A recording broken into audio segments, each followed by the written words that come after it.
Now, we spend a lot of time on this show talking about making time for our kids, but today we're going to talk about making time for our spouses.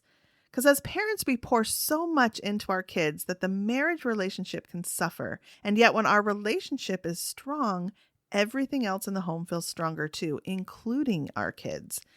We know what that feels like firsthand. There was a time when we were really struggling with our youngest, and honestly, we were just running on fumes.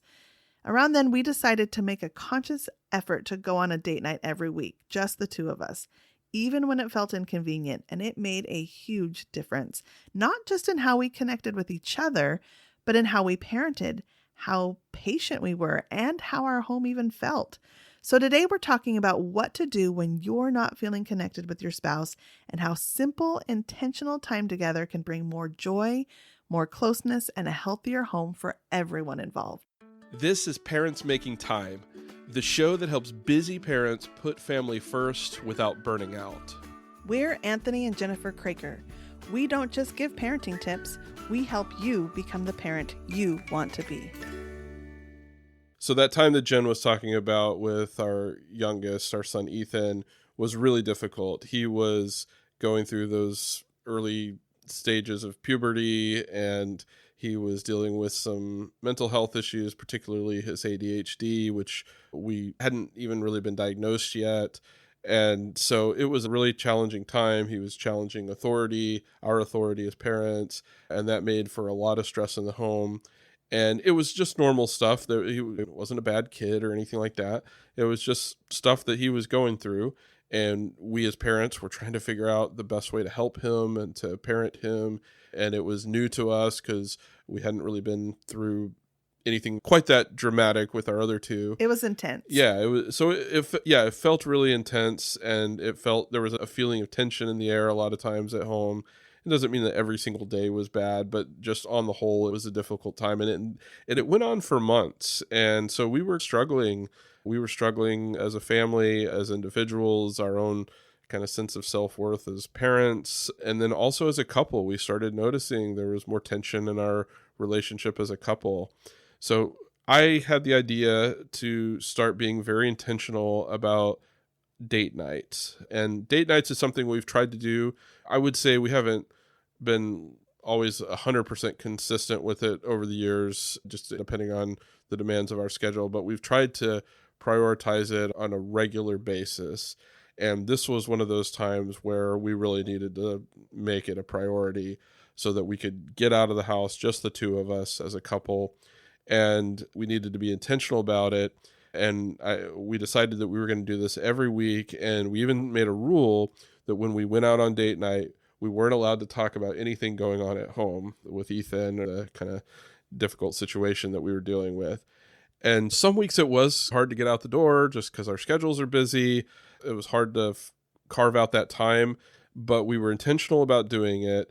And by doing that, it actually did make a difference, not just in our relationship as husband and wife, but it also made a difference in how our home felt, because we had the opportunity to decompress and get out and then reconnect as partners, and then that made us better parents when we came home. And so we found it to be a really effective way to deal with a difficult situation at a time when we were starting to notice that we weren't connecting as spouses. Yeah, and I remember being shocked at how quickly we felt the change. It really didn't take very many dates before we noticed the change in our house. So the mistake I think that parents and we were making at the time is we think we don't have time. We're so tired. The last thing we want to do is get ready, get dressed up, go on a date, get out the door. And also sometimes, and we've done this in the past years ago, letting money keep us from going out on those dates.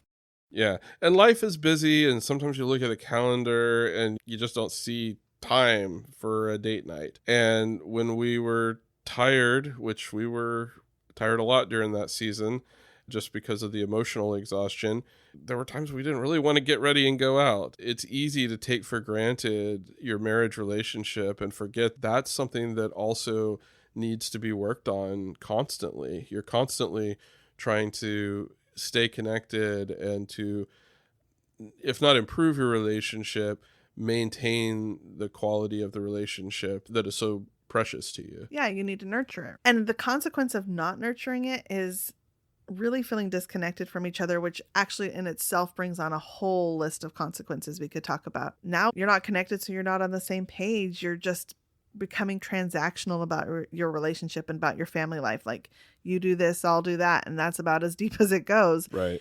And we have to remember that we are modeling for our children our relationships. And one of those consequences is when you get stuck in this cycle of not nurturing your relationship is you're modeling that for your kids. You're telling your kids that's just how it is. There's no better way. And the truth is there is a better way. Yeah.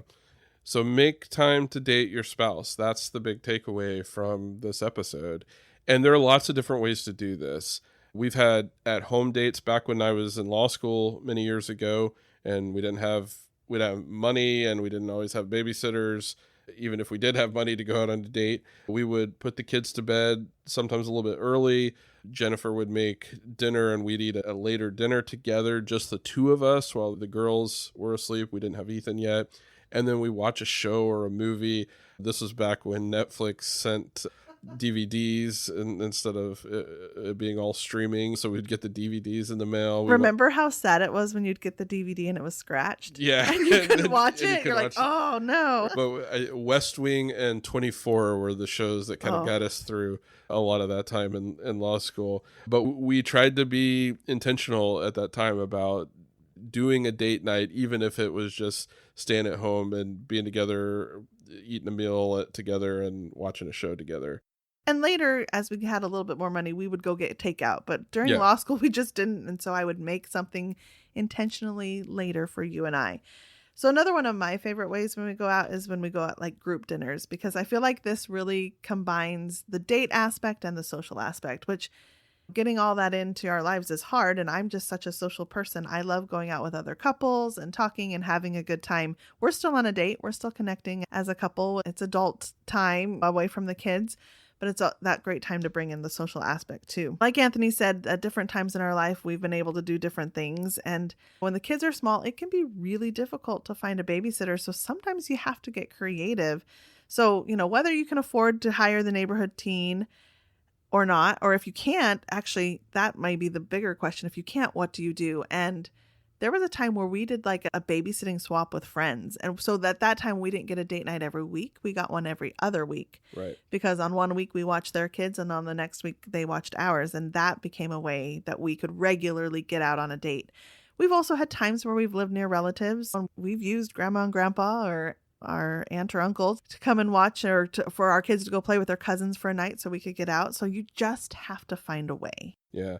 The important thing is to not let other things get in the way. Like, this is up there with spending quality time with your kids and connecting with your children on a regular basis. It needs to be that level of priority because you're in this together as a couple, as parents. And if you're not on the same page and if you're not connecting outside of the context of parenting, just connecting in terms of your relationship with one another, you're not going to be the parent that you want to be.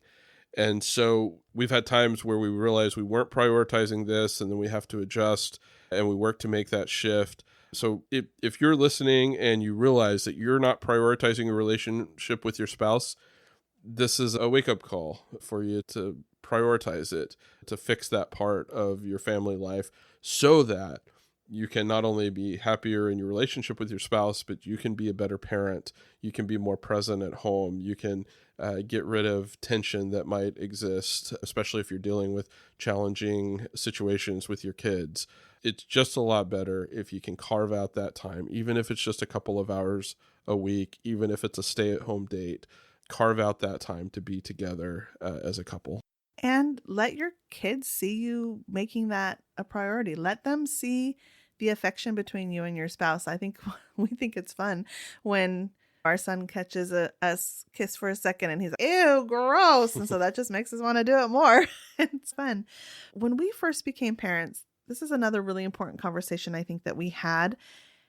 Sometimes I look back and realize we had some really important conversations that were actually really wise, and we didn't even know how wise they were. And this was that we realized that our relationship came before the baby, right? The baby was the result of this relationship.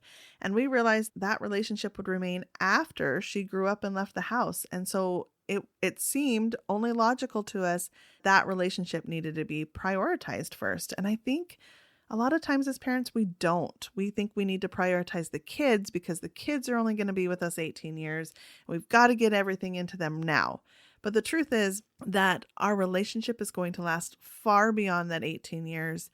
And we need to have a good relationship that makes us happy, that fulfills us, that models for our children what married life can be, that goes far beyond those 18 years. And so I'm really grateful, especially now that we're at this place where, that baby that we had when we were having this conversation, her sister, both of them are out of the house and soon their brother will follow. I'm really glad we had that conversation, and I'm really glad we have tried as best as we could to make that be a thing in our marriage. Yeah, well said.